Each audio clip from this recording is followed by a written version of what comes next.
Well, good afternoon and welcome to Windy Hill Kennel. So, we are getting a late start this week and we've got a bunch of these guys to get on. And we just did some current weights, and this is Cinder's kids. I have Diva on the brain, she's next. So this is Cinder's kids. They are doing phenomenal. We did have a couple collars that had come off and we switched them back on, so don't panic if we have the wrong collar on your dog, because the Phantom puppy and the little chocolate Merle's collar came off and we weren't sure which one was which. So if we got it on the wrong puppy, I apologize, but for today they're wearing possibly different collars. So I'm going to give you microchip numbers and I'm going to give you collar colors. They're doing really great. The little tiny stinker in here is doing phenomenal. I don't think we're going to even have to keep her extra because of it. She is already up to like 2 pounds 1.5 ounces, so they're doing great, just great. The 7300 is the Phantom puppy, and she's laying down here chewing on a leaf right here underneath of us, I think. And we ended up putting the neon pink collar on her because we weren't sure where it went, since one of them, they took it off the other day. So she says, get this thing off me, I don't like it. She is 3 pounds 3 ounces today. Next is the 7477. It's the male black puppy, and he is right there underneath me chewing on grass. He's got the light blue collar on, and he is 3 pounds 15 ounces. He is almost at 4 pounds. 7289 is the chocolate Merle in here. She's 2 pounds and 10 ounces. The next one in here, and we have the light pink collar on her. And like I said, she may not supposed to be having the light pink collar, but that's what she's got today. So we put the neon or the light pink collar on her. And she's grazing on the grass as we speak. 7476 is the blue Merle puppy with the neon orange collar, and she just grabbed the leaf and fell down with it. Or he did, I'm sorry, he. The next one out here is the female chocolate and white party with the black collar, and she is right there, Miss Busybody. She's got a piece of weed in her mouth, not the kind you smoke, but the kind you pull out of the garden. She says, what are you doing? If I can get her to look up when I cough, she's going to stop and look. There's a good face picture. So, I am behind on everything, as you can tell. We kind of had a major catastrophe in the kennel, which we have not had for years, but we had one this week. We did lose a dog during a C-section. So I have been the last 3 days dealing with newborn puppies with no mother. So anyway, we are doing really, really good so far with everybody. So we decided today to get out here and get some videos shot. I know everybody's been anxious to see pictures. Okay, we're going to argue this morning. These guys are completely away from their mom. They are in our care now, not mom's care. And they're doing great. Even the little tiny one is doing completely well without mom. Eating great, gaining weight, and doing everything they should do. Except they won't move away from me and go play. Now, I got news for you. The big one's going to pick on the little one, but the little one is not going to take it. I guarantee you. She has big dog syndrome. She says, I might be a little bit, don't bother me. Leave me alone. What are you doing? I see you, Peanut. They're all very social. They're completely in the house with us and into everything. I mean, they've decided, though, to plop themselves right down here on the ground in front of me and not go anywhere and play. They're more interested in grazing on the grass and playing with what's in front of them, I guess. So they're current on everything they can have so far. And I know I am not going to get individual photos shot this week, not with what I've got going on and feeding babies every 2 hours. So we're going to get you a video, and unfortunately that's about it for this week. we have been working on no bark, no bite, and no lick. So those are some things that when they go home, I would absolutely continue. There is no reason to put up with a yapping dog. The biggest problem that people make, and believe me, I already have 2 people that have called me today alone with this problem. So when you get your puppy home, this dog really, really needs to spend about 50% of its day in the crate. So when you get up in the mornings, that doesn't mean it runs around until noon and then goes in the crate. If you've never crate trained a puppy, I would highly, highly recommend Cesar Millan's video on how to crate train a puppy. And if you carry this puppy around with you all day and it's with you all day, and then you put it in the crate when you go to bed, and you think that's going to work, you're going to have a nightmare because they're going to scream, they're going to cry.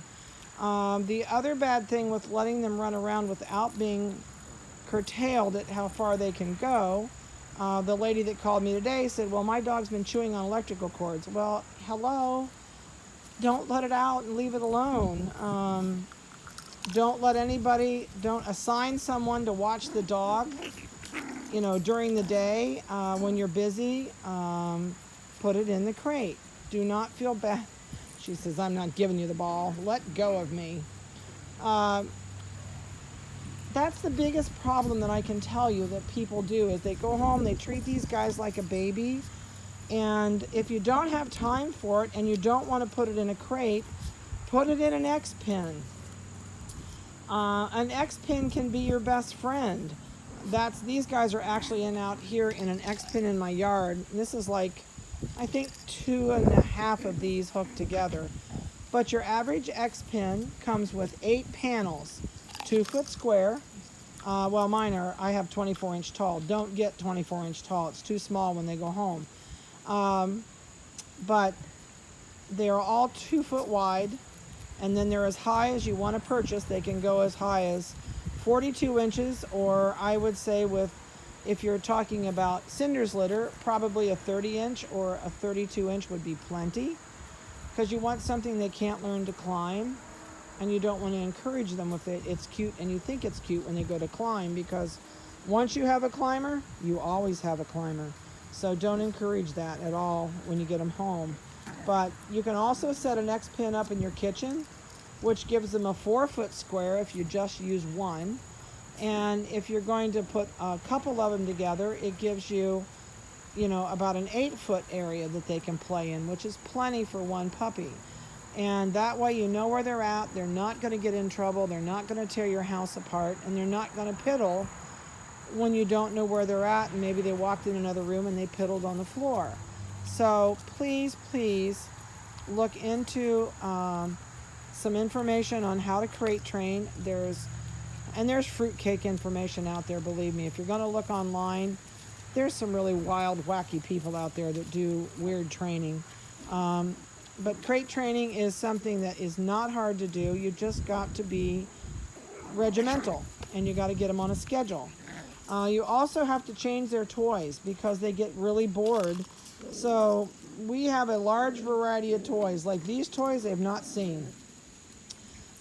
We change their toys every time we change their kennel each day. We might give them a Chewy for the day. We might give them a bully stick.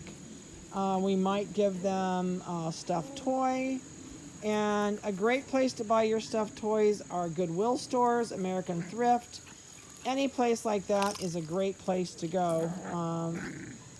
Just kind of be a little bit particular about what you purchase. And I would absolutely go home and throw them in a hot washer on high heat. And I would wash them in hot water, and then I would dry them in a dryer. We don't dry our toys in a dryer. Once they're come out of the washer, we throw ours in a large bin. And there's so much air circulating in our shop that they're dry within 24 hours. But if you want to make sure they have nothing on them from someone you don't know anything about when you buy them, run them through your hot dryer. So another great thing is bones. Everybody asks me about bones. Or we're going to play attack. Nope, change the attack mode. Bones are really a great thing. It's good for their teeth, their gums, and it also helps you to cut those teeth, because they got to have something really hard to chew on to help cut teeth. So they're going to chew on anything in your house they can get a hold of until they're about 9 months old. Let me see if I can get faces in here. If I call them over here, I'm probably going to hate myself, because they're going to see me and then they're going to want what? And then they're going to cry because I'm not getting them out. So that's probably not a good thing to do. But anyway, I want to get you some face shots if I can. I know, guys. Yes, I see ya. There is a puppy still available in this litter. It's the black puppy with the blue collar. So that puppy is available, and you can see, if you're seeing this on YouTube, if you go to our website, which the website address is listed below the YouTube video in the information section. We are located in Central Ohio. She says, okay, I'm done. That's the lovely thing about Schnoodles, is they don't scrap a whole lot. They kind of do it, get it over with, and walk away. I actually made this kennel smaller because it was so big I didn't want to have it too big and not be able to let you watch them walk around and play. So we shrunk it down, kind of folded the edges in. I see ya. I know. I see your faces. Trying to get face pictures, and you guys are not cooperating. My fingers are so slippery, it won't let me move the screen. So, they've been getting a bath every week. They get a hygiene clip about every 2 weeks. And you can bathe these guys weekly if you want to, so long as you use an all-natural shampoo with no detergent and no sodium. So they're going clear over here to the edge and looking around. So we have already sent out all the videos, so if you did not get your video email with all the videos in it, and if you did not get your email on your new vet, please let me know and I will resend that to you. But that everything should be out. So please make me a list of questions that you would like answered when you come that I did not answer for you on the video. A lot of you have asked me what we feed. If I have a picture of it on my phone, and I'm going to try and post a picture to the website. But in the meantime, it's called High Standard. It's a 30% 30% protein, 20% fat. So with these little guys, you're going to need a high fat, high protein dog food. And if you do not have High Standard in your area, please don't panic. When you come here, if you want a 33-pound bag, you're more than welcome to purchase a bag. They're $35 a bag. Otherwise, you're welcome to pre-shop before you get your puppy and see what's in your area that is a 20-30. Again, it's 20% fat, 30% protein. So check that out before your puppy gets home. And we sent out boxes, so you should have got your boxes if we were going to ship your puppy to you. And if you haven't, please let us know, and we will track them and find out what happened to them. So, I will close for now. If you have any questions, please give me a call. If you have not booked for puppy pickup, please call me. I'm trying to get everybody scheduled, and that way you get the day you want and the time that fits you. Oh my goodness, the wind's really coming up. So have a good one. Sorry about the wind. I'm trying to hide the camera, but I don't know if it'll keep it out of the wind or not. And have a good week, and we'll talk to you soon.